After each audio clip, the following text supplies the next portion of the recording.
ئایا گرنگترین ناوەندی حەشتی شەعبی چۆڵ کراوە؟ جۆرفی سەخر ئەو ناوچەیەی بە شادەماری حەشتی شەعبی ناسراوە.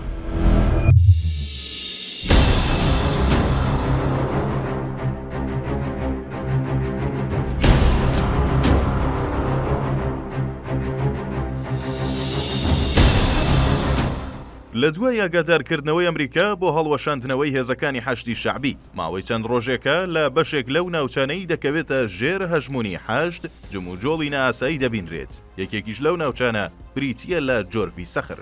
دەنگۆکانی هەڵوەشانەوەی حەشتی شەعبی جددین و لە چەند هەفتەی ڕابردووشدا چەندین پەیام گەیشتووە بەدەست سەرۆکوەزیرانی عێراق و بەرپرسانی حەشتی شەعبی. ئەوەی ئەمریکا و ئیسرائیل داوای دەکەن ئەوەیە کە دەبێت تەواوی هێزە میلیشیاکان بە حەشتی شەعبیەوە هەڵبوەشێنرێنەوە، چونکە ئەو گروپانە گروپی نادەوڵەتین و لەژێر فەرمانی ڕاستەوخۆی تاراندا چالاکی دەکەن.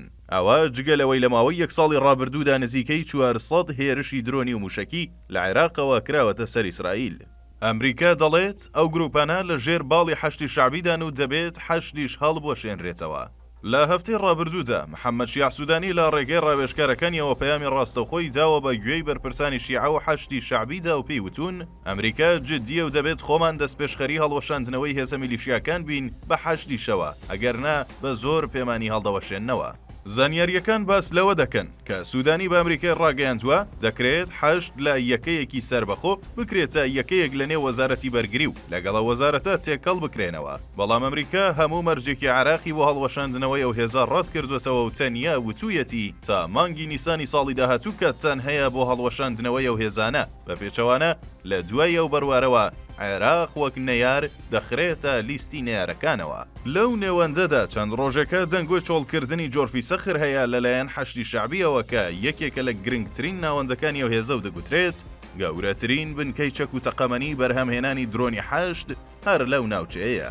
پێشتر تیوار لە راپۆرتێکدا بە وردی باسی ئەو ناوچەیە کردووە سەبارەت بە دەنگۆکانی چۆڵکردنی ئەو ناوچەیە. سەرکردەیەک لە حەشد قسەی بۆ میدیا عێراقیەکان کردووە دەڵێت ئەو دەنگۆیانە ڕاست نین و لە ماوەکانی ڕابردوودا چەند گۆڕانکاریەکی ڕوتینی لە چوارچێوەی استراتیژی هێزەکان ڕوویداوە و پەیوەندی بە بارودۆخی ناوچەکەوە هەیە، بۆیە ڕەت دەکەنەوە لە جۆرفەوە بەشێک لەو هێزە گواسترە بنەوە بۆ ناوچەکانی ڕۆژهەڵاتی عێراق. دەشڵێت کە حەشد هێزێکی ئامادەیە و هێزی یاسایی حکوومەتن سەرەڕای نازناوی جیاوازیان، بەڵام پەیوەستن بە فەرماندەیی گشتی هێزە چەکدارەکانەوە، بۆیە گواستنەوەی هێز لە کەرتێکەوە بۆ کەرتێکی دیکە ڕاستەوخۆ لەلایەن فەرماندەیی گشتی و لە ڕێگەی وەزارەتی بەرگری یان سەرکردایەتی هێزەکانی حەشدەوە دیاری دەکرێت.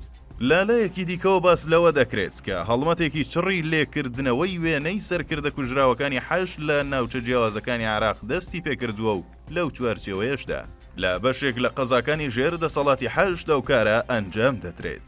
ڕۆژی پێنجشەممە 26 کانونی یەکەم هادی عامری سەرۆکی هاوپەیمانی فەتح ڕایگەاند هەڵوەشاندنەوەی حەشد خەونێکە و ناتوەتە دی و نایەتە دی، وتیشی بە هەموو شێوەیەک پشتگیری لە مانەوەی هێزەکە دەکەین.